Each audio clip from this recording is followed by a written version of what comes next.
एक बात आप लोगों से कहना चाहेंगे, जब भी देवाधिदेव महादेव को जल चढ़ाएं, जल चढ़ाते समय तुम्हारे भावों में, जब हम शंकर भगवान को जल चढ़ाते हैं तो एक स्मरण आपके भीतर रहे। ध्यान रखिए,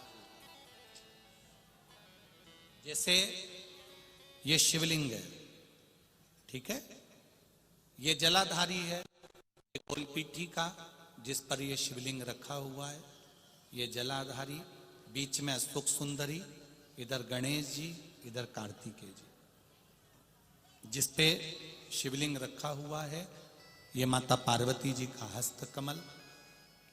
ऊपर से जो एक एक बूंद पानी नीचे गिरता है वो शंकर भगवान की 5 बेटियां जया, विषहरा, श्यामली बारी, दौतली और देव।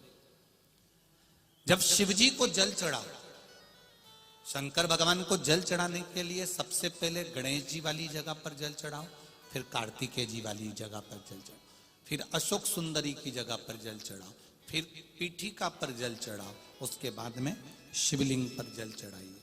जब अपन किसी कामना के लिए अगर जल चढ़ा रहे हैं तो उसके लिए हमको ये ध्यान रखना पड़ेगा, पहले कहाँ चढ़ाना है, जहां से पानी नीचे गिरता है तो राइट में गणेश जी, लेफ्ट में कार्तिक, जो एक भाग होता है, यहां पर अपन ने जल चढ़ाया गणेश जी को, यहां चढ़ाया कार्तिकेय को, बीच में एक मोटी सी लाइन होती है जहां सुख सुंदरी विराजमान होती है, वहां जल चढ़ाकर और फिर जल को चारों तरफ घुमाने के बाद फिर शिव जी को समर्पित कर।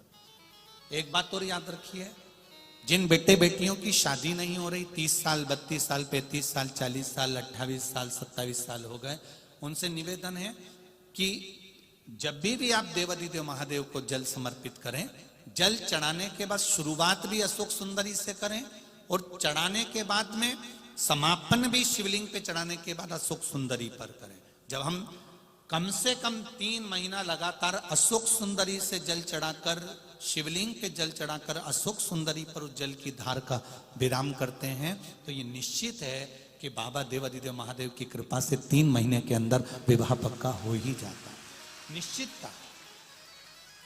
शिव को जल चढ़ाकर हम भगवान देवाधिदेव महादेव की आराधना कर सकते हैं। एक सुंदर पत्र आया, देखिए,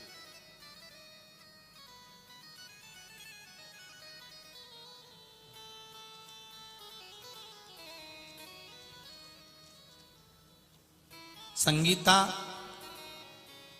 तुकाराम गोत्रे 40 गांव से मैं आई हूं। कहीं बैठी हो हाथ हिलाइएगा, जहां कहीं बैठी हो। संगीता तुकाराम गोत्रे 40 गांव, कहीं बैठी हो तो हाथ हिलाइएगा, जहां कहीं भी बैठी हो दोनों हाथ हिला देना। गुरुजी, मैंने शिव महापुराण की कथा टीवी पे सुनी थी, शिव महापुराण कथा का चमत्कार सुना था। मुझे ये बताने वक्त बहुत खुशी हो रही है कि मेरे पति 12 साल पहले खो गए थे। 12 साल पहले किसी को बिना बताए घर से चले गए थे। 12 साल से उनका पता नहीं था, किसी को भी नहीं मालूम था कि वह कहाँ चले गए। पुलिस प्रशासन में भी लगाया गया, फोटो उनके जगह जगह लगाए गए, सब ने ढूंढा पर 12 साल से वो नहीं मिले। गुरुदेव, हमने उम्मीद छोड़ दी थी, हमने यह मान लिया था कि वो अब इस दुनिया में नहीं है और उनका सब कुछ समाप्त हो गया। बहुत प्रयास करा, नहीं मिले। एक दिन टीवी पे बताया गया कि शिव पुराण की कथा मालेगांव में हो रही है। मैं शिव महापुराण की कथा को सुनने के लिए जब कथा प्रारंभ हुई, कितनी तारीख को चालू हुई थी? 23 तारीख को। मैं 24 तारीख को शिव महापुराण की कथा सुनने के लिए मालेगांव आ गई। 24 तारीख को कथा सुनकर मैं अपने घर केवल इस भूमि पर बोलकर गई थी कि 12 साल से मेरा पति गया है, मिल नहीं रहा, सब कह रहे हैं वो मर चुका है, पर तेरे दरबार से कोई खाली नहीं गया। मेरा पति कहाँ है बताओगे? बाबा की कृपा हुई, 24 तारीख को कथा सुनकर घर गई, अपने गांव 40 गांव में पहुंची और किसी ने खबर करी कि तुम्हारा पति जीवित है और वो वहां पर है और 3 दिन के अंदर तुम्हारा पति यहां पहुंचने वाला है। बाबा की कृपा से मेरे पति का पूर्व का फोटो भेज रही हूं, जब वो यहां थे और 12 साल के बाद आ रहे हैं, उनका फोटो भी मिल गया और वो 12 साल के बाद मेरे घर पहुंच रहे हैं। मैं बहुत खुश हूं गुरुदेव, मेरा अखंड सौभाग्य मेरे बाबा ने वापस लौटा दिया, जो 12 साल के बाद मेरा पति वापस आ रहा है। शिव कृपा, करुणा सागर शंकर की दया, उनके फोटो भी लगाए। ऐसी करुणा मेरे महादेव, मेरे कृपा सागर, मेरे शंकर करे हैं। आपसे इतना ही कहना चाहूंगा कि इस मालेगांव की धरा, चाहे शिव महापुराण की कथा मेरा कुबेरेश्वर महादेव जहां पर भी करता है, वो केवल ऐसी ही कथा नहीं करता। मेरा कुबेर भंडारी खुद सीहोर से चलकर आता है, बैठकर कथा कर कर चला जाता है। आपने क्या मांगा, क्या पाया, ये तो मेरा बाबा जाने और आप जाने।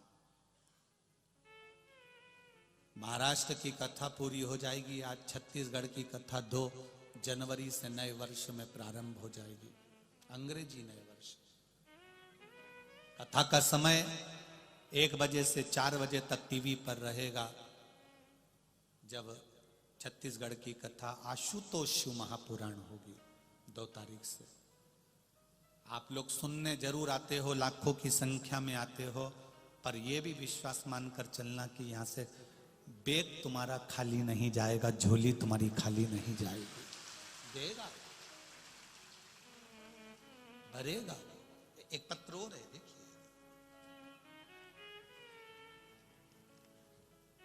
पहले फोटो देख लो। जो व्यक्ति आईसीयू में पड़ा हुआ है और उसका शरीर जो काम नहीं कर रहा है। मीराबाई एकनाथ पाटिल, 78, राजा राम नगर, अमलनेर, जिला जलगांव। मोबाइल नंबर ये। कहीं बैठी हो तो हाथ हिला दीजिएगा, कहीं बैठी हो तो दोनों हाथ हिलाइएगा। अच्छा, उधर है क्या? ठीक है, दिख गए दिख गए दिख गए। श्री शिवाय नमस्तुभ्यं। क्या बखान करूं मैं गुरुदेव मेरे शंभू के बारे में। गुरुदेव मेरी बहू सपना, 17 साल से विवाह के बाद कभी उसे एक गोली की भी आवश्यकता नहीं पड़ी, परंतु अचानक उसके जुलाई के महीने में तबीयत खराब हो गई और गुरुदेव मेरा लड़का उससे बहुत से दवाखानों में दिखाने लग गया। कम से कम 10 से 11 लाख रुपए खर्च हुए। उसके अम्मलनेर किरण हॉस्पिटल सूरत से भी लेकर विघ्नहर्ता हॉस्पिटल धूलिया, इन सभी बड़े बड़े हॉस्पिटलों में दिखाया, लेकिन उसकी तबीयत ठीक नहीं हुई। फिर हम धूलिया के हॉस्पिटल में लेकर आए। वहां पर महादेव के रूप में डॉक्टर तुकाराम पाटिल जी मिल गए और उन्होंने कहा आपकी बहू को ठीक होने में समय लगेगा, क्योंकि इसको एक बीमारी हो गई है, मोटर न्यूरॉन डिसीज नाम की बीमारी हुई है। उसका शरीर 80% पैरालिसिस के चपेट में आ गया। केवल पैरालिसिस होता है तो शरीर काम नहीं करता, पर ये जो पैरालिसिस है इसमें दिमाग, वाणी, श्रवण शक्ति और इंद्रियां भी काम नहीं करती। मेरी गुरुदेव हम हिम्मत हार चुके थे, तब मेरी लड़की ने कहा मां, सीहोर वाले महाराज कथा करते हैं शिव महापुराण की, आप कथा सुनिए। मैं हॉस्पिटल में, मेरा बेटा हॉस्पिटल में कथा कहां सुनते, मोबाइल पर कथा सुनना चालू करा। उसमें आपने पशुपति व्रत के बारे में बता दिया। आपकी रोज की कथा में आप 1 लोटे जल का कहते हो, ऐसा कोई दिन नहीं जाता जब आप जल का नहीं बोलते। 1 लोटे जल का मैंने बखान सुना, इंदौर वाली कथा सुनी, और मैंने पशुपतिनाथ का व्रत अभी इंदौर की जो कथा रही उसमें करना प्रारंभ कर दिया। इतने सालों से बीमार पड़ी मेरी बहू, जिसकी इंद्रियां काम नहीं कर रही थी, शरीर काम नहीं कर रहा था। बाबा केवल पशुपति व्रत कर कर पानी चढ़ाती, पानी लाती, बहू के मुंह पर लगा देती, थोड़ा सा घुट भर पिला देती। बाबा की कृपा से मेरे बाबा ने अपना समझकर मेरी बहू को धीरे धीरे धीरे धीरे ठीक करना प्रारंभ कर दिया। अब मेरी बहू बाबा की कृपा से पूर्ण तरह से ठीक हो गई है और बाबा की कृपा से हम लोग सीहोर कुबरेश्वर धाम जाकर प्रणाम करने के लिए जा रहे हैं। ये शिव तत्व की कथा है। अब मेरी बहू चलने लगी, फिरने लगी, उसकी इंद्रियां काम करने लगी। श्री शिवाय नमस्तुभ्यम बहन, बैठिए। श्री शिवाय नमस्त। ये शिव तत्व है, ये शंकर, ये औघड़ी है, ये दयालु। क्या बखान करें उसको।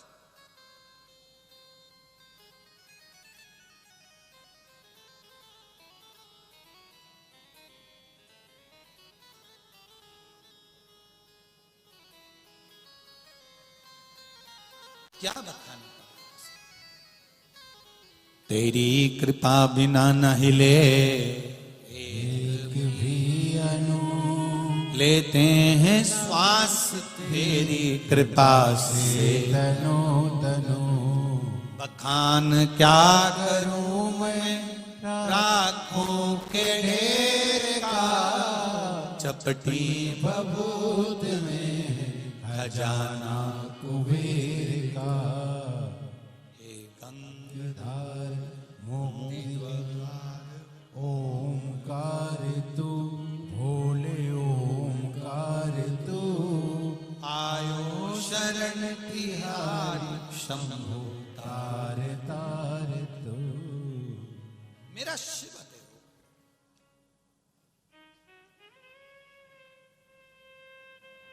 मेरा शंकर है वो।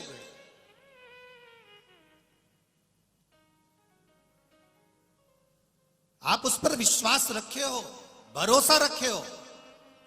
जहां बैठकर कथा सुन रहे हो, चाहे आस्था चैनल पर हो, चाहे फेसबुक यूट्यूब हो, चाहे मोबाइल हो, उस माँ ने तो केवल मोबाइल पर सुनी और वहीं प्रार्थना कर ली कि बस तू है।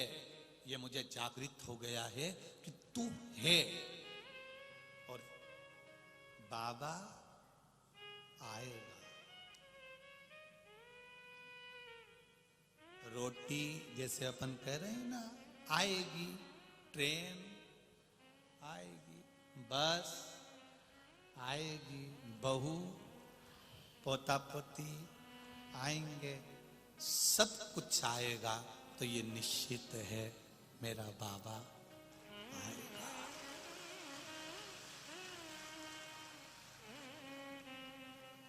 किस रूप में आता है, किस रूप में वो जन्म दे देता है, किस रूप में वो प्रकट हो जाता है, कोई भरोसा नहीं। नामदेव जी को पहचानने में महाराष्ट्र वालों ने बहुत देरी कर दी थी। संत तुकाराम को पहचानने में बहुत देरी कर दी थी। मीराबाई को पहचानने में बहुत देरी कर दी थी। रामकृष्ण परमहंस जी को पहचानने में बहुत देरी कर दी थी। कर्माबाई को पहचानने में बहुत देरी कर दी थी। नरसिंह मेहता को पहचानने में बहुत देरी कर दी थी। जिसको भगवान भेजता है, दुनिया के लोग उसको पहचानने में बहुत देर कर देते हैं। जब वो भगवान में समा जाता है, तब दुनिया के लोगों को समझ में आता है कि वो मीरा, वो कर्मा, वो नामदेव, वो तुकाराम, वो रामकृष्ण परमहंस, वो चैतन्य महाप्रभु, वो स्वामी समर्थ कोई साधारण नहीं थे। उनको पहचानने में बहुत देरी कर देते। आता है वो किसी रूप में, आकर समझाकर बताकर चला जाता। आता है भगवान खुद जन्म लेकर नहीं आता, पर किसी न किसी को अपने उस भाव से, किसी न किसी को वाणी से, हृदय से, चित्त से भेज देता है। उसको पहचान कर, जानकर तुम्हारे कार्य में, तुम्हारे व्यापार में कोई ना कोई ऐसा आ जाएगा जो तुम्हारे लिए कर कर चला जाए। उसको पहचानो। ना जाने किस वेश में नारायण, पहचानना मुश्किल है परमात्मा। क्यों आया, कैसे आया? नामदेव जी चले गए तब हम नामदेव जी को जान रहे हैं। संत तुकाराम चले गए जब हम संत तुकाराम जी को जान रहे हैं। नहीं तो संत तुकाराम जी को धर्म पत्नी तक अपशब्द कह देती थी। मीराबाई को उनके पति, उनके ससुर शब्दों के शब्द बांट छोड़ते थे, जहर का प्याला दे देते थे। जब चली गई तब मालूम पड़ा कि वो मीरा थी और गिरधर की थी। नामदेव चले गए तब मालूम पड़ा वो हरि विट्ठल के थे। तुकाराम चले गए तब मालूम पड़ा वो हरि विट्ठल के थे। विट्ठल खुद नहीं आता, किसी ना किसी को भेज देता है जनमानस के कल्याण के लिए। हम उसको पहचान नहीं पाते, हम उसको जान नहीं पाते। किसी रूप में वो आया है, हम उसको नहीं जानते।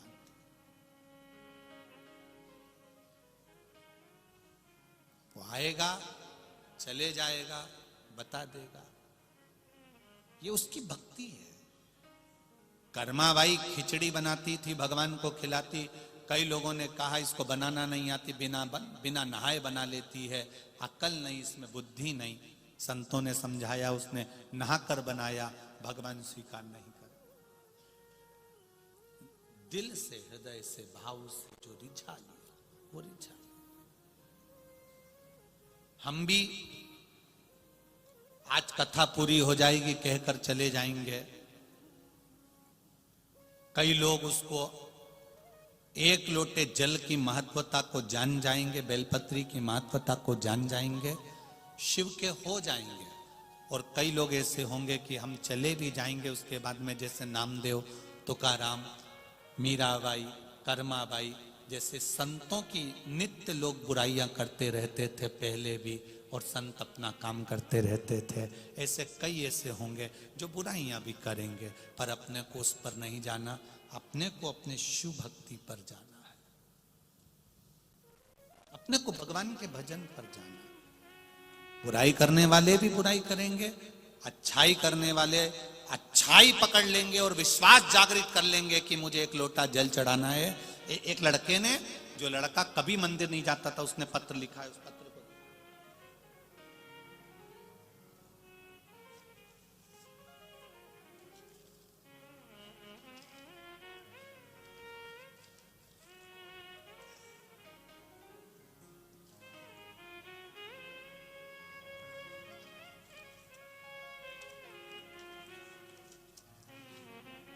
तेरी कृपा बिना न हिले,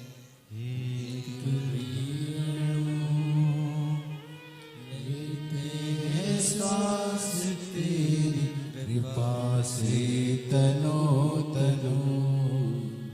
मेरा नाम किरण मनोज पाटिल है। कहीं बैठे हो तो हाथ हिलाइएगा। किसी बच्ची ने या पत्र लिखा है बेटी ने। मेरा नाम किरण मनोज पाटिल है। आप ही ने लिखा है? दोनों हाथ हिला दो एक बार। श्री शिवाय नमस्तुभ्यम। मेरा नाम किरण मनोज पाटिल है गुरुदेव। मेरी तबीयत अचानक से खराब हो गई।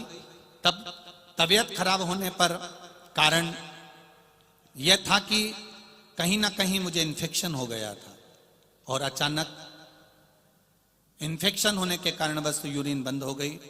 डॉक्टर को दिखाया, पचोरा के हॉस्पिटल में भर्ती किया गया। गुरुदेव,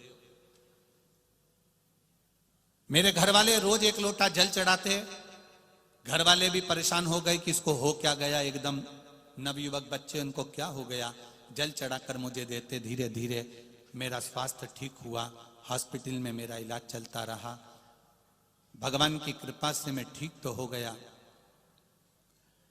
फिर जब थोड़ा सा अंतर आया, फिर मेरा स्वास्थ्य फिर खराब हो गया। फिर डॉक्टर ने मुझे जलगांव के हॉस्पिटल में भेज दिया और वहां पर एडमिट किया गया। फिर हॉस्पिटल में मेरी तबीयत वहां पर भी खराब हुई। धीरे धीरे मेरी माँ ने जल चढ़ाया। एक बेलपत्र लाकर मेरे सिराने के पास में रखना चालू करा। उस बेलपत्री का बल का क्या वर्णन करूं गुरुदेव। मैं उस हॉस्पिटल में ठीक हो गया, घर आ गया। मेरी माँ से पूछा, माँ डॉक्टर ने तो बहुत कुछ कह दिया था, मेरा स्वास्थ्य ठीक कैसे हुआ। माँ कहती, एक लोटा जल मैंने शिव जी पे चढ़ाया है। गुरुदेव, उस दिन से मैंने भी एक लोटा जल चढ़ाना चालू करा कि तूने मेरा अगर शरीर अच्छा कर दिया है तो मेरी जॉब, दुनिया के लोग कहते हैं कि तू सरकारी नौकरी नहीं कर सकता, मैंने भी एक लोटा जल चढ़ाकर सरकारी नौकरी के लिए शिव जी को चढ़ाना प्रारंभ करा। और गुरुदेव, पीडब्ल्यूडी में मेरी नौकरी सरकारी बाबा ने मुझे दिला दी। मैं बाबा को यहां प्रणाम करने आया। श्री शिवाय नमस्तुभ्यम। बैठिए बाबू। हर हर महादेव। शिव तत्व इसको कहते हैं। बाबा ने मेरी नौकरी पीडब्ल्यूडी में लगा दी। लोग कहते हैं कि गुरुजी शिव क्या सुनते हैं? एक बेलपत्री क्या एक लोटा जल इतना असर दिखा सकता है? कई लोग गलत कई, जब नामदेव जी, तुकाराम जी, मीराबाई, कर्माबाई, रामकृष्ण परमहंस, नरसिंह मेहता जी को लोगों ने नहीं छोड़ा, भारत के पुराने संतों को लोगों ने नहीं छोड़ा, तो निंदा करने वाले तो रोज उनको कुछ ना कुछ लगा रहेगा। रोज निंदा करेंगे। क्या बेलपत्री चढ़ाने से ऐसा हो जाएगा? शहद लगाने से हो जाएगा? जल चढ़ाने से हो जाएगा? बेलपत्री खिलाने से हो जाएगा? जिसके भीतर विश्वास होता है इस नवयुवक लड़के जैसे कि नौकरी सरकारी लगा सकता है, तो वो साधारण नहीं होता। वो साधारण नहीं हो सकता। विश्वास जागृत होगा तो वो मिलेगा जरूर। भरोसा होना चाहिए। एक लड़की ने लिखा, देखो,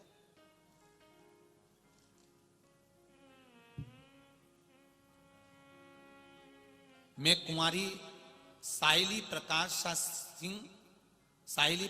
सिंह राजपूत, टीवी सेंटर औरंगाबाद महाराष्ट्र से आई हूं। कहीं बैठी हो बेटी तो हाथ हिलाइएगा। जहां कहीं बैठी हो, कहीं बैठी हो तो हाथ हिलाइए। मैं कुमारी साहिली प्रकाश सिंह राजपूत, टीवी सेंटर औरंगाबाद महाराष्ट्र से आई हूं। मैंने फार्मेसी की डिग्री लेकर मास्टर डिग्री के लिए कॉलेज प्रवेश को लेकर बहुत चिंतित थी। मेरा फार्मेसी की डिग्री, मास्टर की डिग्री के लिए मैं कॉलेज प्रवेश के लिए बड़ी चिंतित थी। मुझे कॉलेज में एडमिशन अच्छे कॉलेज में नहीं मिल पा रहा था। बहुत परेशान हो गई। मेरी मौसी ने सुनकर मेरे आस्था चैनल पर आपकी शिव महापुराण कथा को सुनना आरंभ किया। पूरी श्रद्धा और विश्वास के साथ शिव जी के मंदिर जाकर हर दिन बेलपत्र शहद लगाकर शिव जी को चढ़ाना प्रारंभ करा। जो कॉलेज मुझे चाहिए था, मैंने बाबा से कहा, बाबा सीहोर वाला महाराज कहता है कि शहद लगाकर बेलपत्री चढ़ाने से कार्य पूर्ण होता है। मैं भी आज चढ़ा रही हूं। अगर मुझे कॉलेज मिल गया तो तेरा दरवाजा कभी नहीं छोड़ूंगी। बाबा ने ऐसी कृपा करी गुरुदेव, जिस कॉलेज को मुझे चाहिए था मेरी डिग्री भी कंप्लीट करा दी और मुझे कॉलेज भी दिलवा दिया। ये मेरा देवाधिदेव महादेव।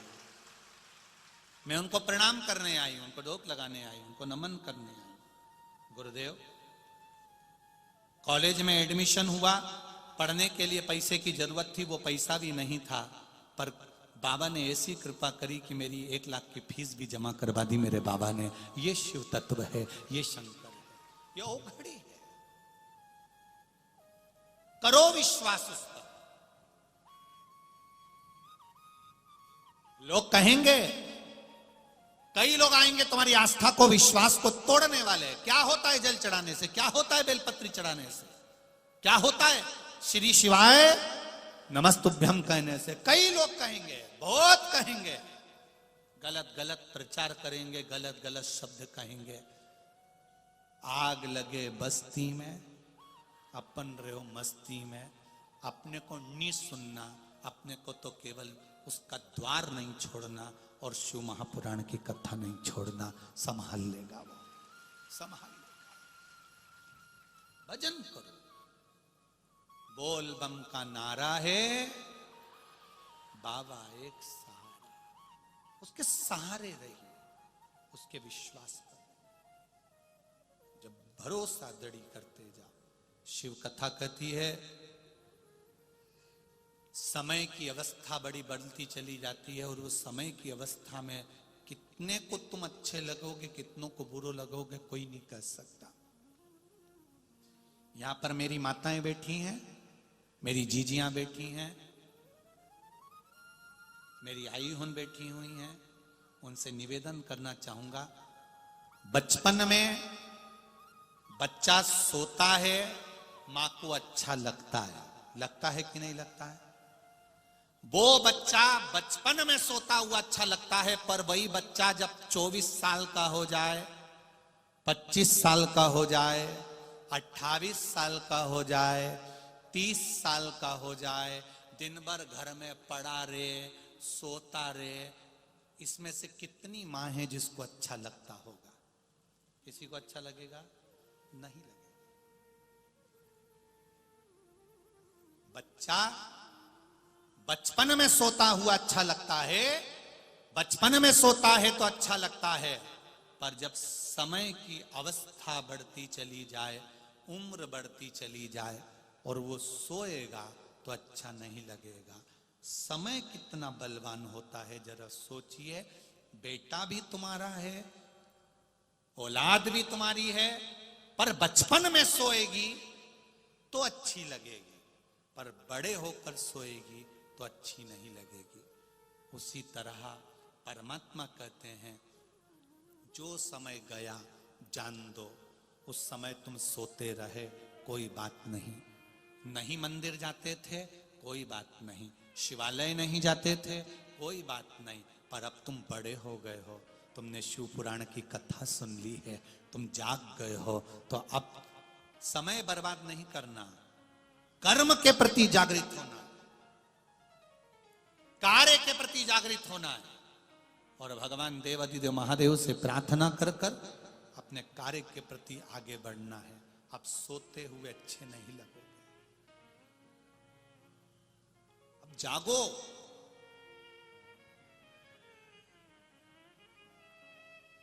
जागो। वो कहे, उठो जवान देश के वसुंधरा पुकार, देश है पुकारता पुकारती मां भारती।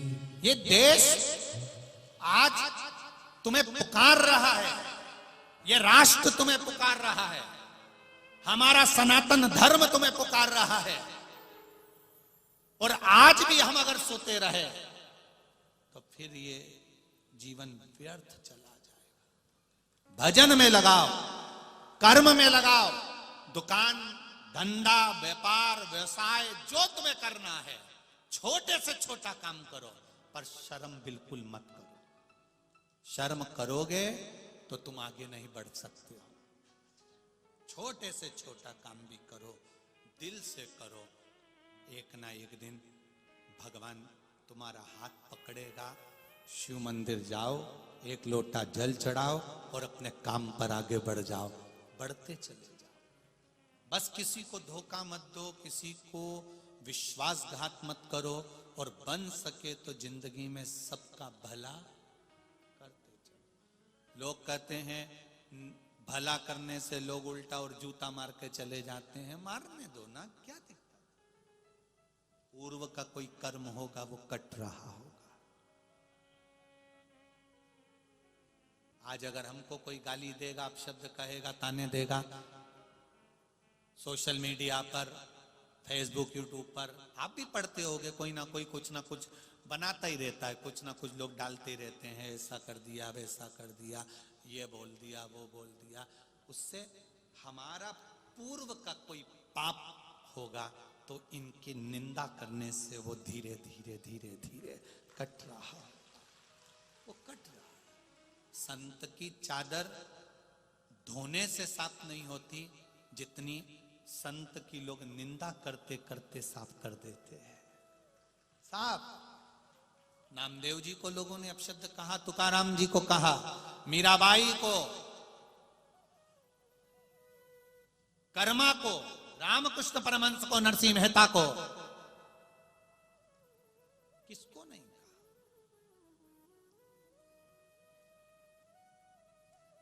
कहे कहे दुनिया, हम भगवान की भक्ति में जितने इस दिल को, इस हृदय को लगाएं, उतना सुख होगा। शिव कथा मंथन जब किया गया समुद्र का, तो उसमें गौ माता निकली और गौ माता के बाद विष निकला। उस विष को पीने वाला कोई नहीं था, कौन पिएगा वो विष? उस विष को पीने वाला कोई नहीं। जब विष को पीने वाला कोई नहीं था, तब देवाधिदेव महादेव को याद किया गया और महादेव से जाकर प्रार्थना की गई कि इस विष को आप पी लो। अमृत पीने वाला देव है और विष पीने वाला महादेव है। घर में, परिवार में, कुटुंब में, जहां तुम रह रहे हो वहां अगर थोड़ा भी तुमको अगर दुख मिल रहा है, परिवार के द्वारा गालियां मिल रही हैं, अपशब्द मिल रहा है, समझ लेना कि तुम देव नहीं महादेव हो, इसलिए इस विष को पी रहे हो। ये विष तुम इसलिए पी रहे हो क्योंकि महादेव हो।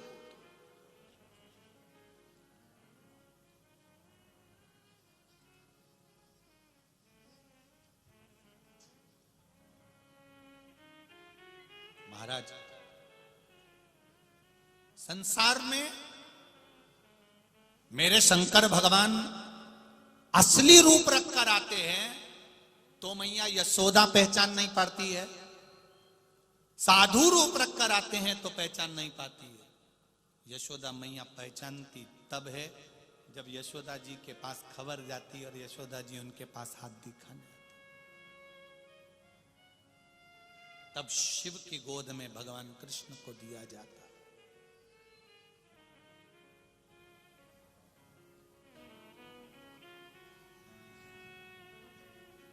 भगवान देवाधिदेव महादेव की कथा कर रही है। आएगा आपके जीवन में भी सामने आएगा। उस विष को कैसे पीना है, दुनिया के लोग क्या कहेंगे, कैसे कहेंगे,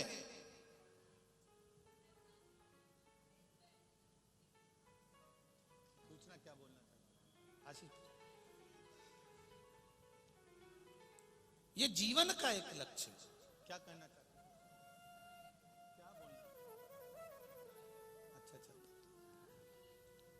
जीवन का एक लक्ष्य, जीवन का एक आनंद, जीवन का एक सुख, आनंद की। और जब जीवन का एक सुख हमारे सम्मुख में होता है, विष पीने के बाद भी जब नाम होता है तो वो साधारण नहीं होता। देवताओं ने अमृत पिया परंतु उनको कोई, आज भी लोग कहते हैं इनने अमृत पी लिया, ये देव हैं, पर उनका नाम भले ना निकले, पर मेरे महादेव का नाम आज भी आता है विष पीने के लिए, विष पीने के लिए। बाद में भगवान शिव आनंद के साथ विराजमान हुए, 12 ज्योतिर्लिंग का स्मरण कराया है। तुमरुका जी ने चंचूला देवी को सुनाया है। प्रथम सोमनाथ जी, चंद्र को काया रोग हो गया, शिव जी की आराधना करी। ये 12 ज्योतिर्लिंग की जो कथा ही हमको बता रही है कि देवता, नवग्रह, चंद्र हो, सूर्य हो, राहु हो, केतु हो, सारे ग्रह भगवान शंकर की आराधना में लगे रहते, सारे। चंद्रदेव ने शिव की आराधना करी, काया का रोग ठीक हो गया। भगवान कार्तिकेय जी रुष्ट होकर चले जाते हैं, तब भगवान शंकर पार्वती जी के साथ जाकर मनाते हैं, मल्लिकार्जुन के रूप में विराजमान हुए। दूषण नाम के राक्षस को मारने के लिए भगवान 84 रूप धारण कर कर काल बनकर प्रकट होते हैं। वो महाकाल के रूप में प्रकट होते हैं, महाकाल के रूप में प्रकट होते हैं। 4 अप्रैल से 10 अप्रैल तक उज्जैन महाकाल में शिव महापुराण की कथा रहेगी। जैसी सेवा आप लोगों ने यहाँ करी वैसी सेवा वहां करते हुए कथा का लाभ लीजिएगा।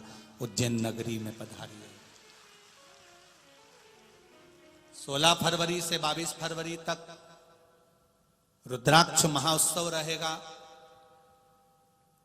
उसको आप लोग देवाधिदेव महादेव की कृपा से स्वयं शिव जी संभालेंगे और शिव जी ही करेंगे। शंकर की कथा है, शंकर भगवान को करना है, कोई दूसरे की सामर्थ्यता नहीं। एक एक ग्रुप बनाकर नवयुवक लड़के, बेटियां, बहुएं, जुवान बहन भाई एक जैसी ड्रेस में कोई 15 लोग हैं तो अपनी एक ड्रेस बनाकर, एक कार्ड बनाकर, कोई 20 लोग हैं वो अपनी ड्रेस बनाकर सीहोर कुबेरेश्वर धाम पर 16 से 22 फरवरी तक सेवा में अवश्य पधारें और सेवा भी करें।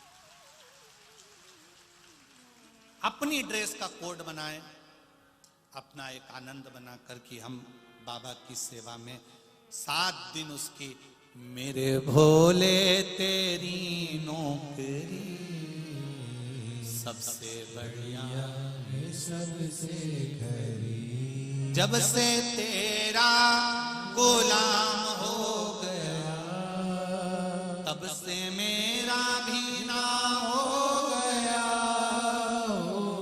वरना औकात क्या थी मेरी सबसे बढ़िया है सबसे खरी। उसकी सेवा में लग जा।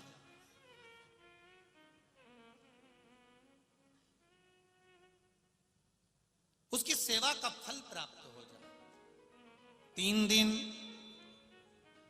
30 तारीख, 31 तारीख और 1 तारीख, 3 दिन देवाधिदेव महादेव के कुबेरेश्वर धाम में खिचड़ी महोत्सव चलेगा। वहां ना तो रोटी बनेगी ना पूड़ी बनेगी। खिचड़ी महोत्सव ये ठंड के समय में होता है।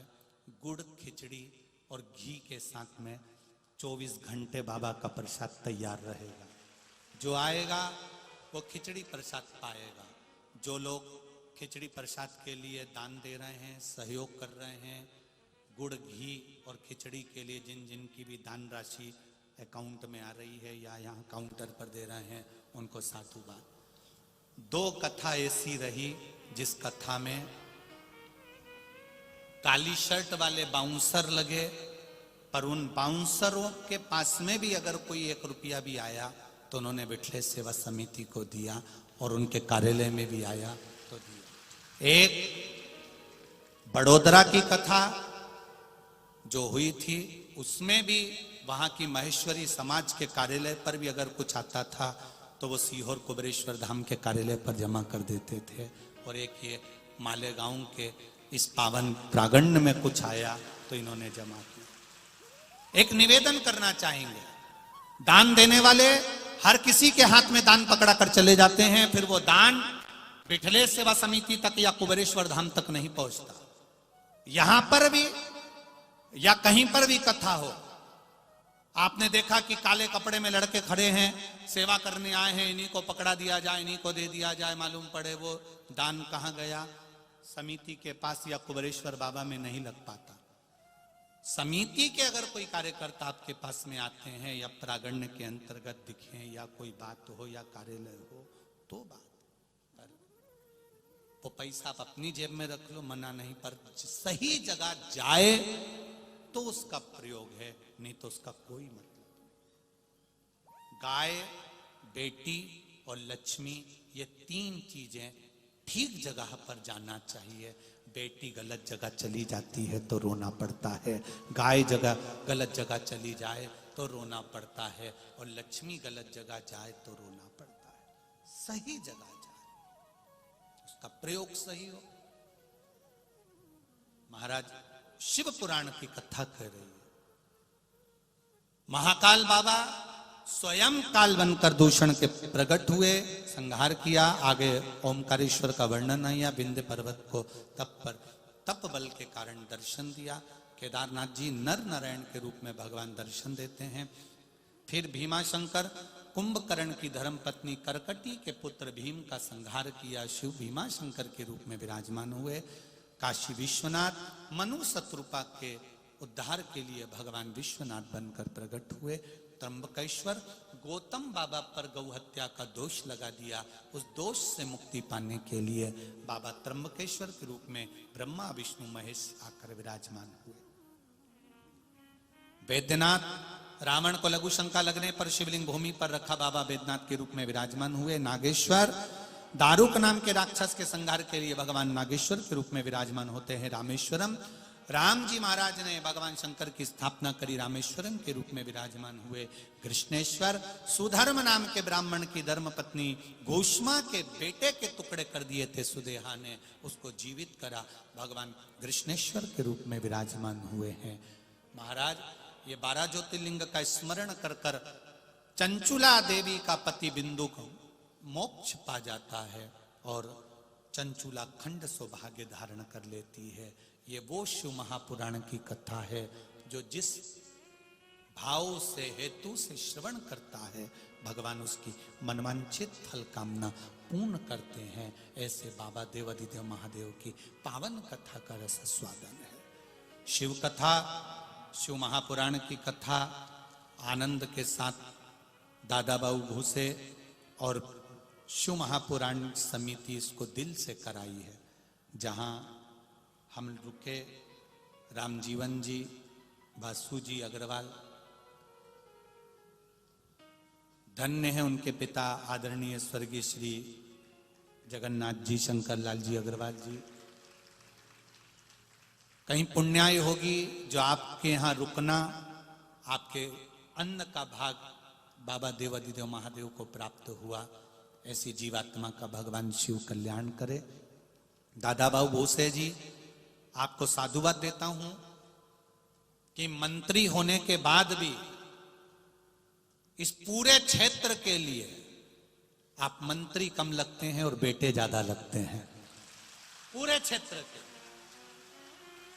और उनके पुत्र, दोनों पुत्रों को, बहुओं को और उनकी धर्मपत्नी को भी साधुवाद देता हूं। और इस समिति को जिसने दिन रात एक कर दिया, चाहे वो जिस समाज के हैं, जिस वर्ण के हैं, जिस धर्म के हैं, एक एक व्यक्ति ने पार्किंग करने के लिए ग्राउंड की सफाई करना, जेसीबी चलाना, कहीं हाथ में प्रसाद ले लेकर भोजन बनाना और भोजन इतने सारे भक्तों को खिलाना। हम नाम तो नहीं जानते पर दिल से कहते हैं अगर आपने एक सेवा भी करी है, सहयोग करा है, तो मेरा बाबा झोली पसार कर इतना झोली भंडार भर कर देखा कि खाली नहीं रखे, खाली नहीं रखे। आप सबका सहयोग, प्रेम, आस्था चैनल के माध्यम से जितने लोग कथा सुने हैं, फेसबुक यूट्यूब के माध्यम से कथा सुने हैं, आप सभी को ये 2022 की पुण्य शिव महापुराण की कथा इतना पुण्य दे कि 2023 आपकी जिंदगी में खुशियां लेकर आए। आज 29 तारीख को ये कथा विराम हो रही है। 2 जनवरी 2023 अंग्रेजी नए वर्ष में फिर शुरुआत मेरे देवादिदेव महादेव के चरणों से करेंगे। आशुतोष के साथ शिव महापुराण की कथा को आगे बढ़ाएंगे।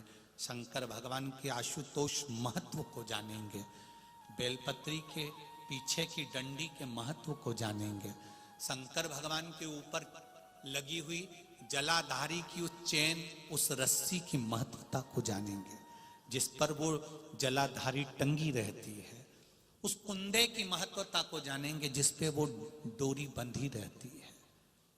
मां बचपन में अपने बच्चे को जिस रस्सी पर झूला डालकर साड़ी के पल्लू में अपने बच्चे को झुलाती है, उस झोली की महत्वता को आशुतोष महापुराण की कथा में जानेंगे।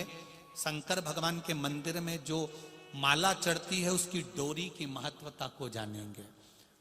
बेलपत्री की माला कैसे तैयार करी जाती है उसकी महत्वता को जानेंगे। शंकर भगवान के मंदिर में चढ़ने वाली माला में सुई का प्रयोग क्यों नहीं होता, उस महत्वता को जानेंगे। आशुतोष शिव महापुराण की कथा 2 जनवरी दोपहर 1 बजे से 4 बजे तक सुनकर अपने जीवन को धन्य बनाएंगे। आप सभी श्रोता बहन भाई को नमन करते हुए आनंद के साथ लाखों की संख्या में पधारे हुए सभी शिव भक्तों को नमन करता हूं। नियम बनाना, सारी समस्या का हल आएगा। जम के बोलो जरा, कौन? मेरा बाबा आएगा। बोल बम का नारा है। कौन सा युग चल रहा है? शिव युग चल रहा है। कलयुग भूलो, शंकर की शरण में चलो। आज पड़ोस में अगर कोई शिव मंदिर नहीं जाता हो, उसको भी कहो सब दुख कटेंगे तेरे, सब दुख। अगर ज्यादा जल्दी करोगे तो दुख मिल सकता है, पर आज के जमाने में जैसे ही दुख आता है, जैसे ही तकलीफ आती है, जैसे ही कष्ट आता है, लोग उस दुख को तुरंत मिटाने में लग जाते हैं। कहीं बाबा के यहाँ चले गए, कहीं किसी के यहाँ चले गए, कहीं किसी के यहाँ चले गए, हमें बहुत ज्यादा दुख है, उन्होंने मालूम पड़ा भभूति दे दी, बेल दे दी, कह दिया ऐसा कर लेना वैसा कर लेना। नहीं नहीं नहीं नहीं, दुख आया है तो इसको जाने में थोड़ा समय लगेगा। अति घाई मत करना, किसी के चक्कर में मत पड़ जाना। अगर किसी के चक्कर में पड़ गए तो जल्दी के चक्कर में, जब ज्यादा जल्दी होती है तो एक्सीडेंट हो जाता है। जब ज्यादा दुख को जल्दी मिटाने की सोचते हो तो और दुख बढ़ जाता है। इसलिए अति घाई दुखदाई, थोड़ा समझना, थोड़ा समझना। दुख आया है, धीरे धीरे कटेगा। दुख को, तुम्हारे दुख को ना तो सियोर वाला महाराज काट सकता है, ना संसार का कोई महाराज काट सकता है। तुम्हारे दुख को तुम्हें खुद काटना पड़ेगा। और कलियुग केवल नाम धारा, सुमर सुमर नर उतर ही पारा।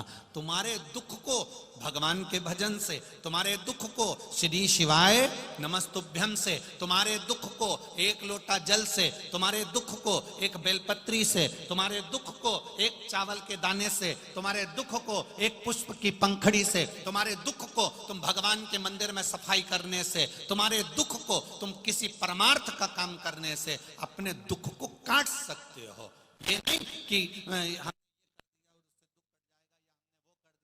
कट जाएगा, इससे कटने वाला दुख कटेगा भगवान के मंदिर में जाकर एक लोटा जल चढ़ाने से कटेगा, भगवत नाम लेने से कटेगा। कोई महाराज की सामर्थ्यता नहीं है कि वो तुम्हारे दुख को काट दे, क्योंकि महाराज खुद का दुख काट ले वही बहुत बड़ी बात है। महाराज खुद का दुख काट ले, ऐसा कोई महाराज बता दो जिसका पांव नहीं दुखता हो, जिसकी कमर नहीं दुखती, जिसका हाथ पैर नहीं दुखता, जिसका सिर नहीं दुखता, जिसका शरीर नहीं दुखता। शरीर में कष्ट होगा, वो कितना भी विद्वान से विद्वान है तो भी उसको डॉक्टर के पास जाना पड़ेगा। पर डॉक्टर से जब वो औषधि लेगा और शंकर जी को दिखाकर कहेगा इसको अमृत कर दीजिए, तब विश्वास को रखकर खाएगा, तब जाकर उसका भी कार्य सफल हो जाएगा। दुख तुम्हें अपने आप में काटना है। कोई दुख काटने के लिए कोई दूसरा नहीं आएगा। किसी भ्रम में मत पड़ जाना, अंधविश्वास में मत पड़ जाना, और ढोंग प्रपंच में मत पड़ जाना। पढ़ना तो मेरे शंकर भगवान के चरणों में जाकर पड़ जाना, वो काट दे।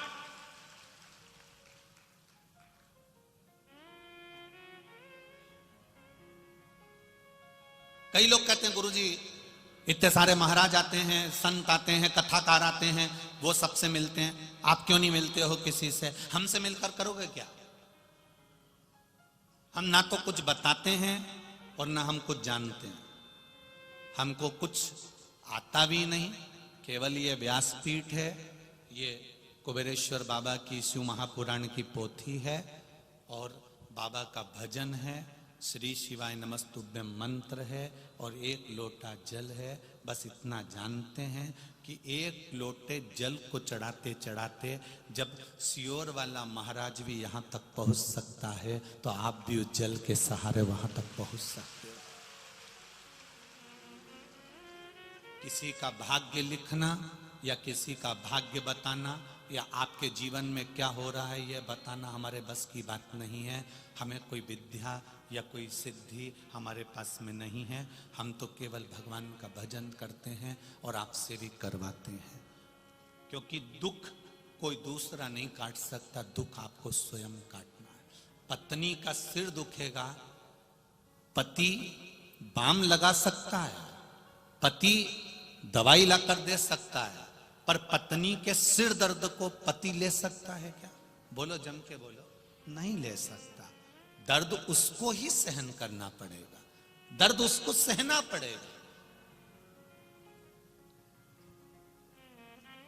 जब एक पति पत्नी के सिर दर्द को नहीं ले रहा है, दवाई दे देगा, औषधि दे देगा, बाम लगा देगा, पानी ला देगा, चाय बना के पिला देगा, सब कुछ कर देगा, पर उसके दर्द को पति नहीं ले सकता, पति के दर्द को पत्नी नहीं ले सकती, भाई के दर्द को भाई नहीं ले सकता। पर इतना जरूर हो सकता है कि जैसे पत्नी दवाई खाएगी तो पत्नी का सिर दर्द बंद होगा। अगर आप शंकर के मंदिर जाओगे तो आपका दुख कट जाएगा, ये निश्चित। आप उसकी चौखट पर जाइए, आप उसके दरवाजे पर जाइए, आप उसकी शरणागति पर जाइए, और जब आप शरणागति में पहुंचोगे, उसके भजन में पहुंचोगे, उसके कीर्तन में पहुंचोगे, उसके मंत्र जाप में पहुंचोगे। यहां 7 दिन आप लोग आए हो, 7 दिन यहां पर लोग आए हुए हैं।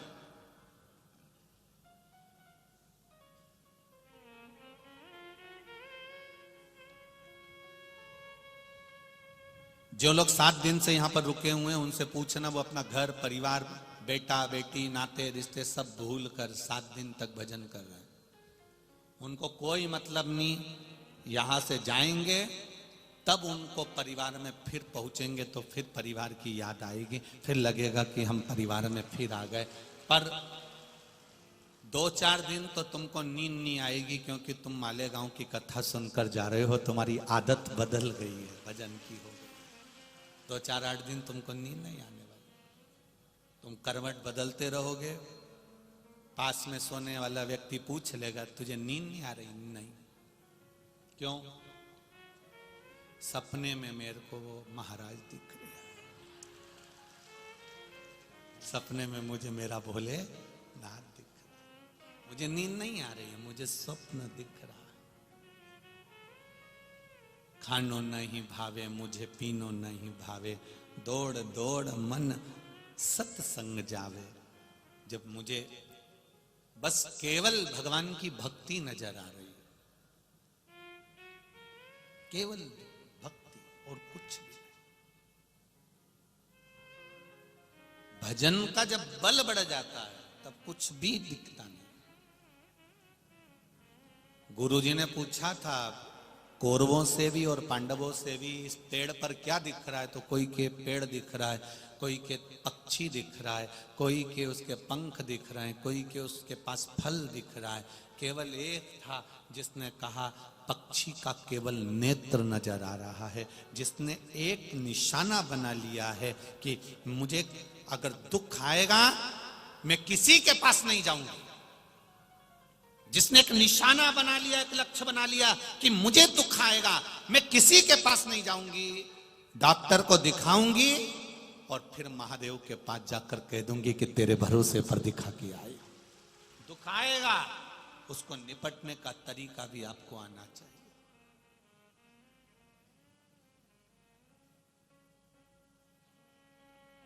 ये पत्र, इन पत्रों में आपका विश्वास, आपकी दृढ़ता, आपका भरोसा समाया है।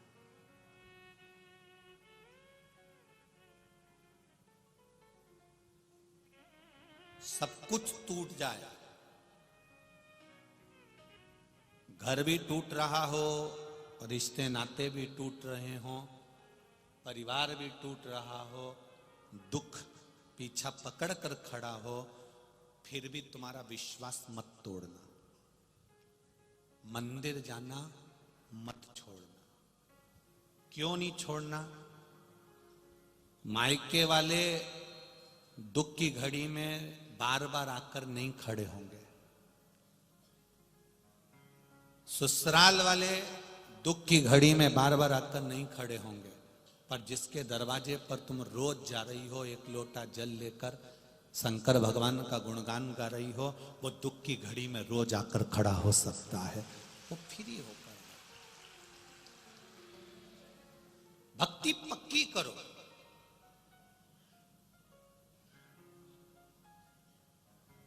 जब भक्ति पक्की हो जाएगी, जब विश्वास पक्का हो जाएगा, फिर आप डोल नहीं सकते। धर्म की जय हो, अधर्म का नाश हो, प्राणियों में और विश्व का कल्याण। ये विश्व का कल्याण तब होगा जब हम किसी न किसी रूप में कहीं ना कहीं हम किसी ना किसी रूप में सत्कर्म में लगे हुए।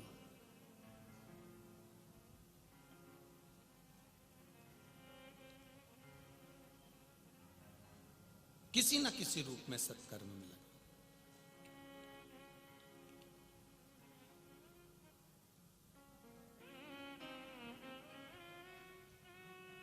नासिक में कुंभ का मेला भराया, कई बार भराया, आ जाता है 12 वर्ष में कुंभ का मेला।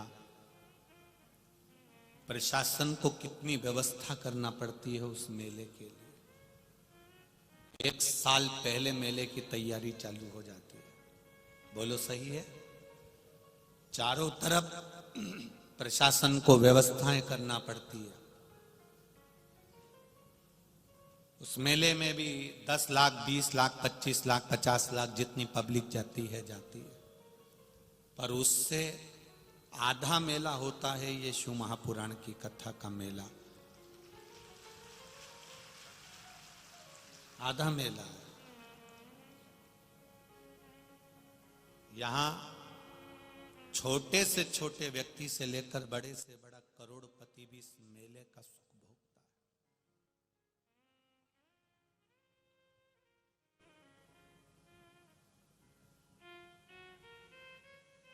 कुंभ के मेले में कभी पत्नी खो जाती है, कभी पति खो जाता है, कभी बच्चे खो जाते हैं, कभी पड़ोसी खो जाता है, कभी माता खो जाती है, कभी पिता खो जाता है, कभी बहन खो जाती है, कभी भाई खो जाता है। पर शिव महापुराण के मेले में लोग भगवान शंकर में खो जाते हैं।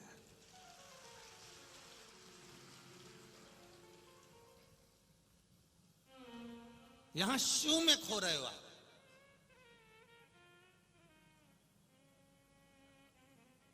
यहां कोई किसी को नहीं ढूंढ रहा। यहां कोई किसी को ढूंढने लगा भी नहीं है कि इसको ढूंढा जाए या उसको ढूंढा जाए। यहां तो केवल अगर ढूंढने में लगे हुए हो तो महादेव को ढूंढने में लगे हुए हो कि मेरा भोला, मेरा शंकर ये निश्चित है एक दिन मेरे दुख को हरने आएगा।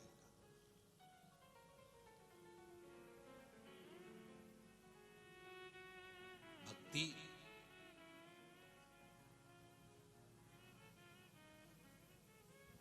जितनी भक्ति को भर सकते हो, जितने भजन को भर सकते हो उतना भर लो। पाप ज्यादा आ जाए तो उसको ले जाके खाली कर दो। जैसे कल कथा में कहा था, सोयाबीन ज्यादा आ जाए, गेहूं ज्यादा आ जाए तो उसको मंडी में खाली कर दिया जाता है, और पाप ज्यादा आ जाए तो मंदिर में खाली कर दिया जाता है। कचरे की गाड़ी में ज्यादा कचरा भरकर रखोगे तो गाड़ी सड़ने लगेगी। सड़ेगी कि नहीं सड़ेगी? तुम्हारे घर की एक लोहे की बाल्टी, लोखंड की बाल्टी, लोखंड का डब्बा, उस लोखंड के डब्बे में बहुत दिन तक कचरा भरकर रखना, खाली मत करना। जंग लगेगी कि नहीं लगेगी? वो डब्बा खराब होगा कि नहीं होगा? सड़ेगा कि नहीं सड़ेगा? वो डब्बा सड़ने लगता है। बहुत दिन तक लोहे की बाल्टी में, प्लास्टिक की बाल्टी में, एल्युमिनियम, स्टील, कोई भी बर्तन में आप रख कर रखिए, पीतल, एल्युमिनियम जो में रखोगे वो सड़ने लगेगा। बहुत दिन तक कचरा रखोगे तो बर्तन सड़ने लगेगा। इसलिए इस मन रूपी बर्तन में बहुत दिन तक अहंकार को मत रखना, लोभ को मत रखना, दुश्मनी को मत रखना, कपट को मत रखना, बेईमानी को मत रखना, वरना ये बर्तन सड़ने लगेगा, बदबू मारेगा। बर्तन बदबू मारने लगता है।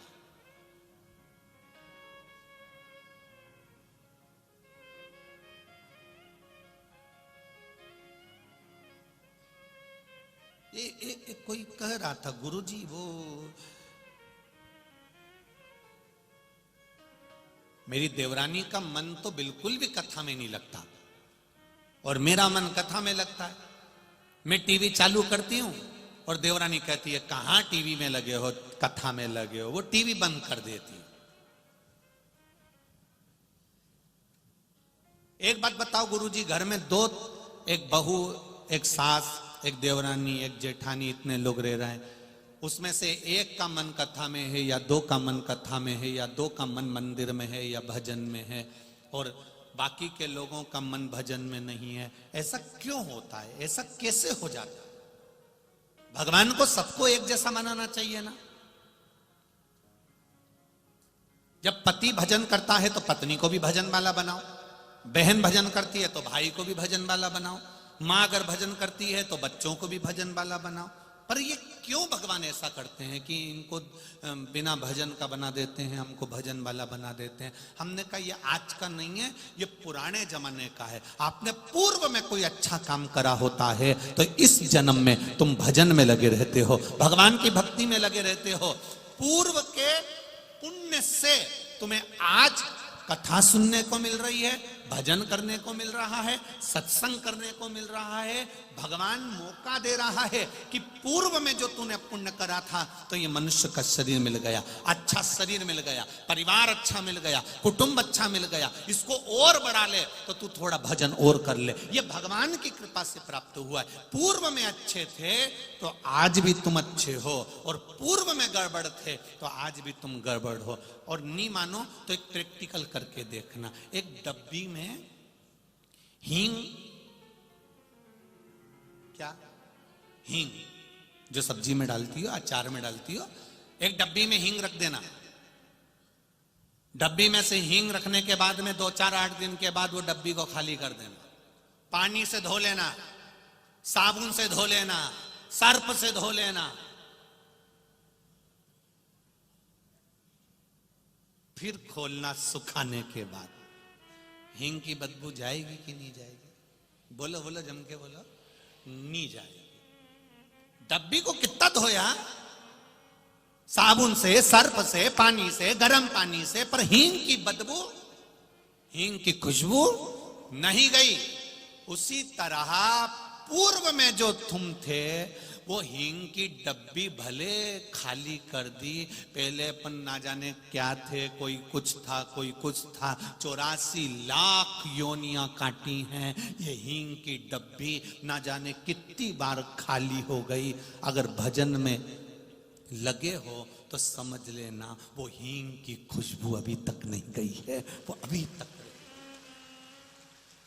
डब्बी भले खाली कर दी, डब्बी भले धो दी, डब्बी भले साबुन से, सर्फ से, सबसे धोई गई, पर वो हींग की बदबू, हींग की खुशबू नहीं गई। उसी तरह हमारे 84 लाख जन्म निकल गए और 84 लाख जन्म निकले।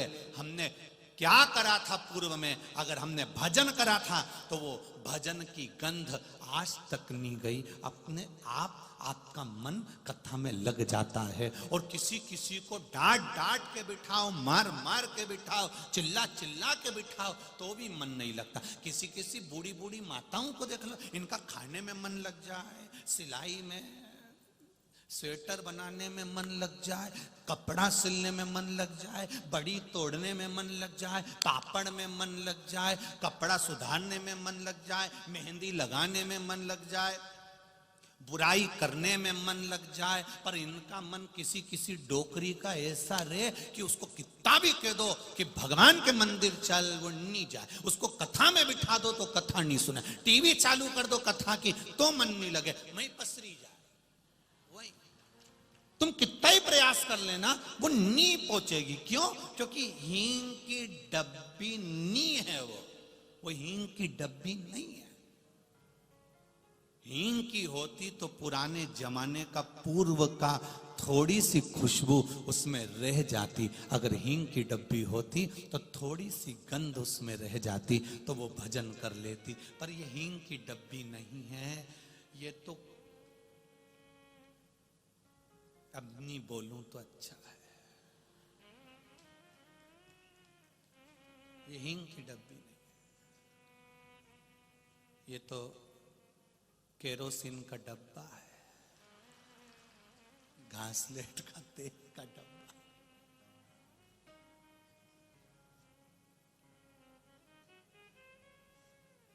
घासलेट के तेल का डब्बा देखा? तो लग रहा केरोसिन का डब्बा, उसको भी धो दो, साफ कर दो, परंतु उसमें फिर एक गिलास पानी डाल दो तो उसमें 2-4 बूंद ऊपर तैरती हुई अलग से दिखे, ऐसे डोकरी अलग से जाए, ये मिले ही नहीं इसमें।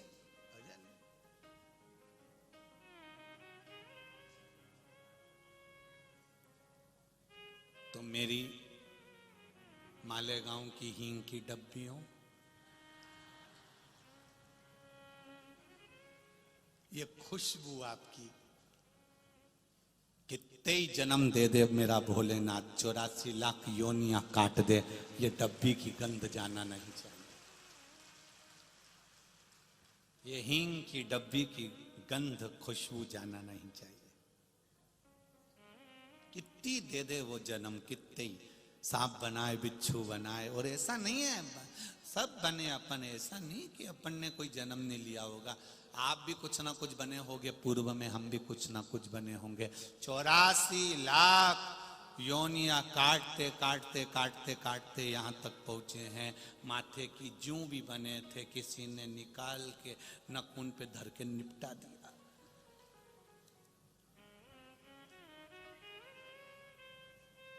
गेहूं सोयाबीन के कीड़े भी बने थे, धूप में पटक के निपटा दिया। ये तो बने शरीर दिया उसने, इस गंध को समाप्त मत होने देना।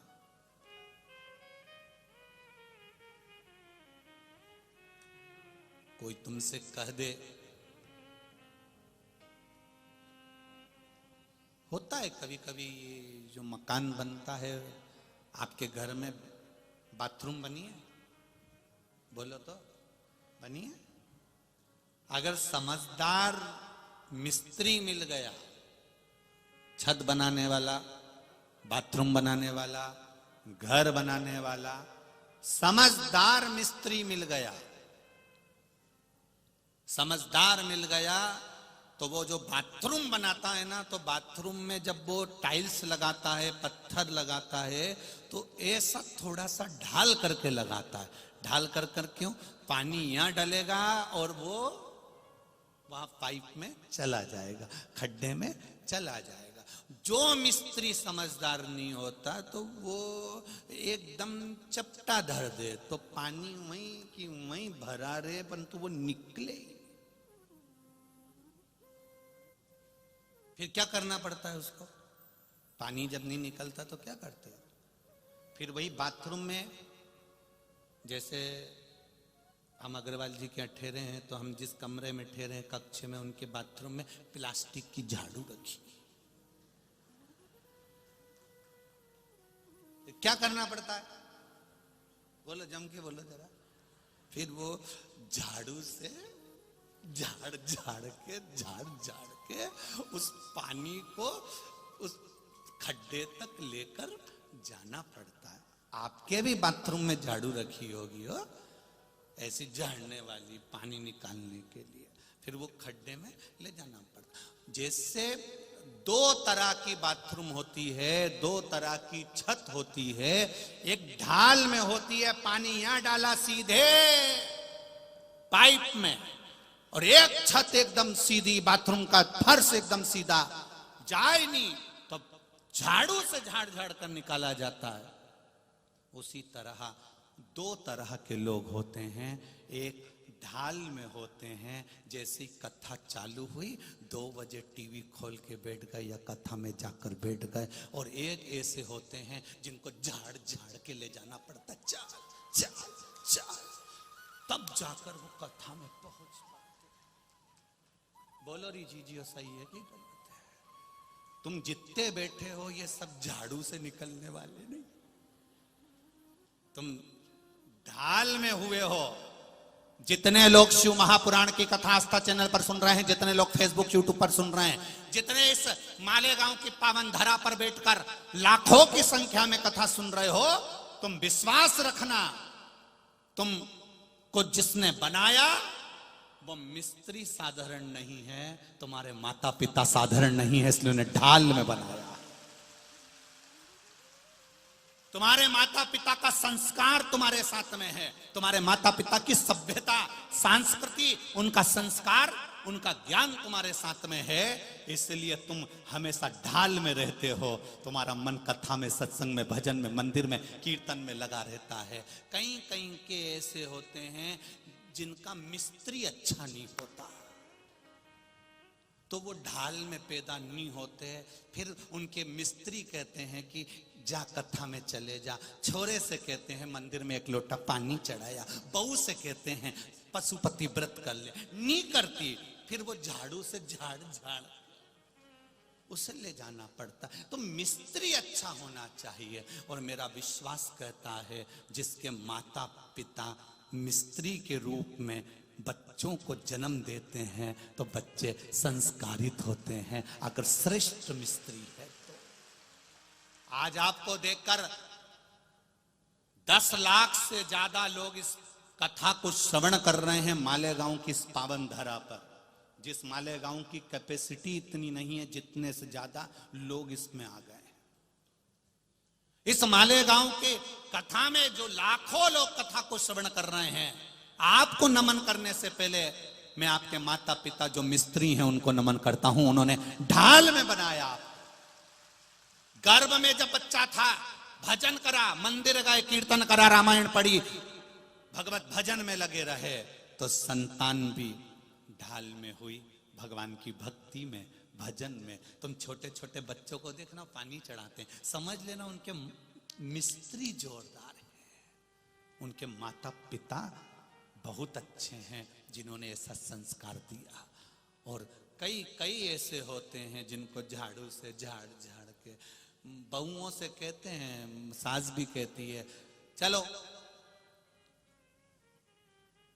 कथा में चलो, टीवी पे आ रही है बेटा, कथा देख ले, महाराज बहुत जोरदार बोल रहा है, 5 मिनट सुन ले। बहू कहती है मम्मी तुम तो फ्री हो, मेरे पास कहां टाइम है, मेरे पास में वक्त नहीं है।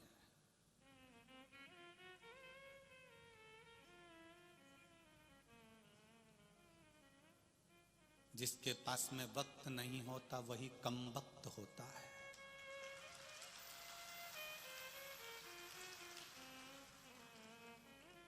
दोनों को अलग कर दो ना, कम वक्त। तुम्हारे पास में भी टाइम नहीं है तो तुम भी, समय नहीं है हमारे पास। किटी पार्टी का समय है, होटल जाने का समय है, अभी 31 आ जाएगी,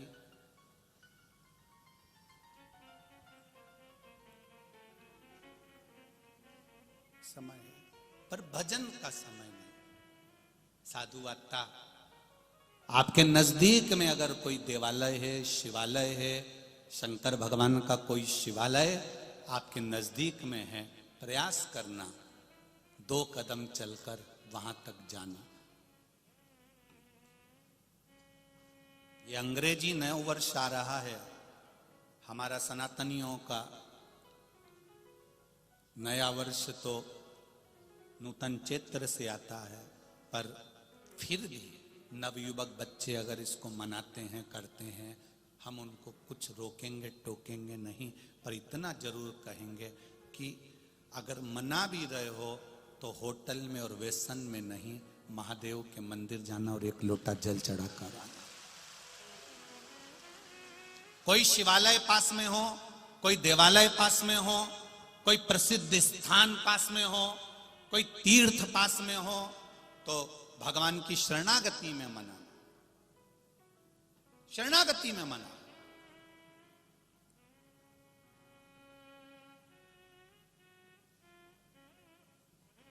जाओ उस महादेव की भूमि पर कंकर शंकर को नमन कर कर आओ।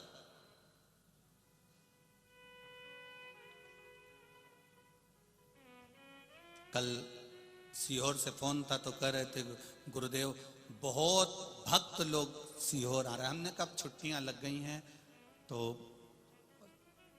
भक्तों का भाव है कुंवरेश्वर बाबा को प्रणाम करना, नमन करना, वो भी चाहते हैं कि कंकर शंकर की धरा को एक बार नमन कर लिया जाए तो बाबा हमारा नूतन वर्ष अच्छा करे। ये लोगों का भाव है, हृदय है, चित्त है, ये भक्ति है उसकी, और अविरल भक्ति है उसकी।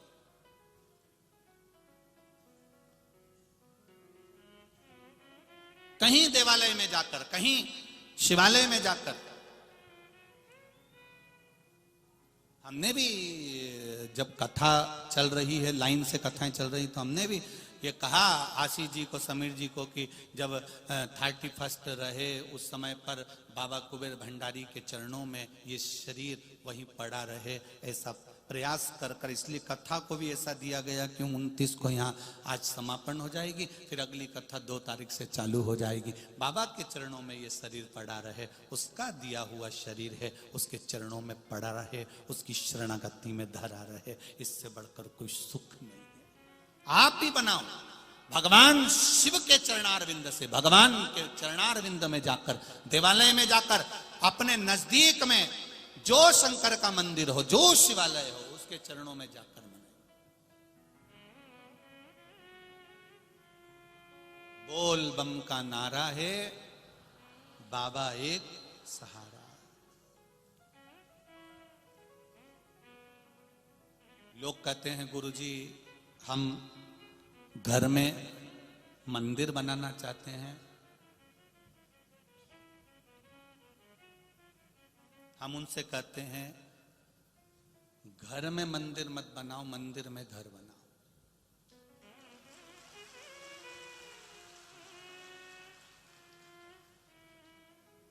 दिल्ली में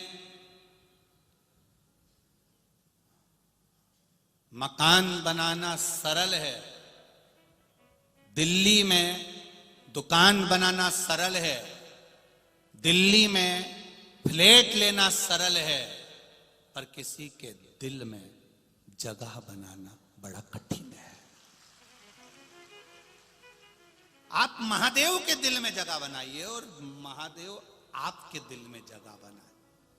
हम हमारे घर में भगवान का मंदिर बनाए ना बनाए, पर भगवान के ये जो घर है आपका, ये घर नहीं है, ये भगवान का मंदिर है। उस मंदिर में तुम्हारा घर है, तुम्हारे घर में भगवान का मंदिर नहीं है। तुम भगवान के पास रहते हो, भगवान तुम्हारे पास नहीं रहता। दुनिया के लोग गलत फहमी में रहते हैं, ये मेरा मकान है, मैंने मंदिर यहां बनाया है, ये मेरा घर है, मैंने मंदिर यहां बनाया है, ये मेरा फ्लैट है, मैंने भगवान का मंदिर यहां बनाया है। गलत, बिल्कुल झूठ बोल रहे हो। ये घर मेरे भोलेनाथ का है, ये घर मेरे दत्त का है, ये घर मेरे स्वामी समर्थ का है, ये घर मेरे पांडुरंगा हरि विठल का है। उसमें ये घर, ये मंदिर है, इस मंदिर में भगवान ने रहने के लिए मुझे जगह दी है।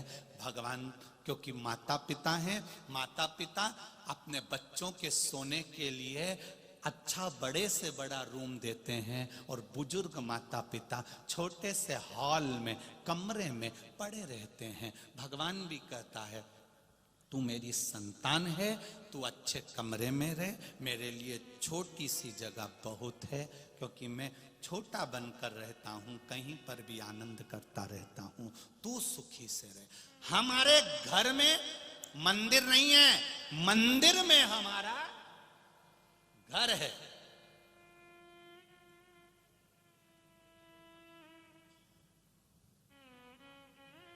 जो लोग कहते हैं ना भगवान घर में रहते हैं, जो लोग कहते हैं भगवान घर में रहते हैं, जो लोग कहते हैं भगवान मंदिर में रहते हैं, वो झूठ कहते हैं। भगवान को रहने के लिए मंदिर और घर की जरूरत नहीं पड़ती। भगवान को रहने के लिए निर्मल मन सो मोहि पावा, भगवान को रहने के लिए निर्मल दिल की जरूरत पड़ती है, अच्छे मन की जरूरत पड़ती है। आपका दिल जितना क्लीन होगा, जितना साफ होगा,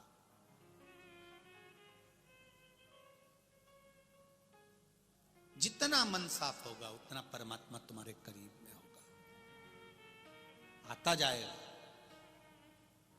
यहां से, इस व्यासपीठ से, आज विराम का दिन है, कथा के विराम दिवस है। हम तो आपको कुछ नहीं दे सकते, पर इतना जरूर कह सकते हैं, अगर आपने दिल से शिव को अपने दिल में बिठाकर, बिना कपट के, बिना छल के, बिना बेईमानी के, बिना प्रपंच के, कोई प्रपंच आपके जीवन में नहीं, और आपने अगर दिल से कथा सुनी है और वो अगर दिल में बैठ गया तो तुम्हारे दिल में जितनी जितनी तमन्ना होगी वो बाबा देवाधिदेव महादेव पूरा कर देगा।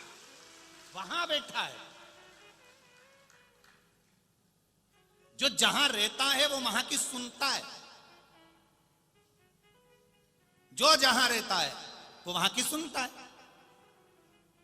मालेगांव वाले को तो बड़ा गौरव होना चाहिए, बड़ा आनंद होना चाहिए कि तुम्हारे नगर में दादा बाबू भूसे जी रह रहे हैं, हमारा एक मंत्री बैठने वाला शासन का हमारे नगर का है तो हमारी बात सुनता है।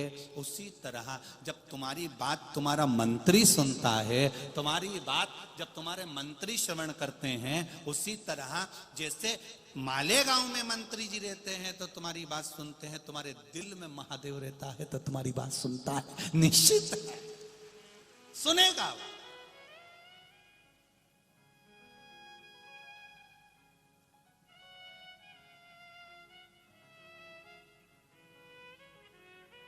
आदरणीय दादा बाबू भूसे जी की धर्मपत्नी माई जी कह रही थी, गुरुजी अब मुझे कुबेरेश्वर धाम आना है। हमने पूछा काहे के लिए आना है? कहा गुरुजी वहां पर बोल के आई थी कि एक बार शिव महापुराण की कथा हो जाए, और बाबा ने इतनी करा दी, यही बाबा को प्रणाम करने के लिए, धोख लगाने के लिए, भोग लगाने के लिए मुझे पहुंचना।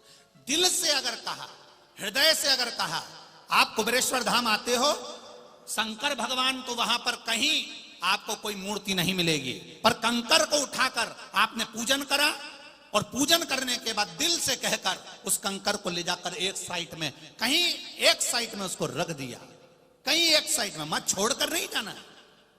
कई लोग पूजन कर कर कंकर शंकर की पूजन करके वहीं छोड़ देते, ना ना ना ना, आपने कंकर रखा, पूजन करी, उसको उठाओ और उसको उठाकर एक साइड में ले जाकर रखो, और दिल से उसको कहकर रखना कि मैंने कंकर को शंकर मानकर पूजन करी है, तुझे मैंने अपना माना है, और मेरा विश्वास कहता है कि तू मेरे साथ हर पल हर क्षण रहेगा, हर पल रहेगा।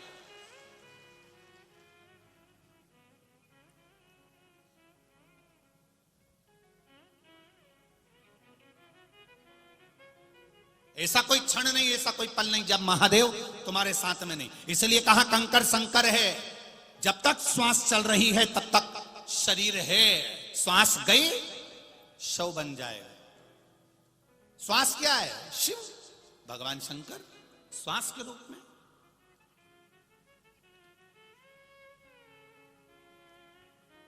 श्वास के रूप में मेरा महादेव रहता है, वायु के रूप में, आनंद के रूप में शिव तत्व हमारे भीतर विराजमान, वो देता रहता है। चल रही है शरीर में श्वास, प्रसन्न रहना, मेरा महादेव मेरे अंदर है।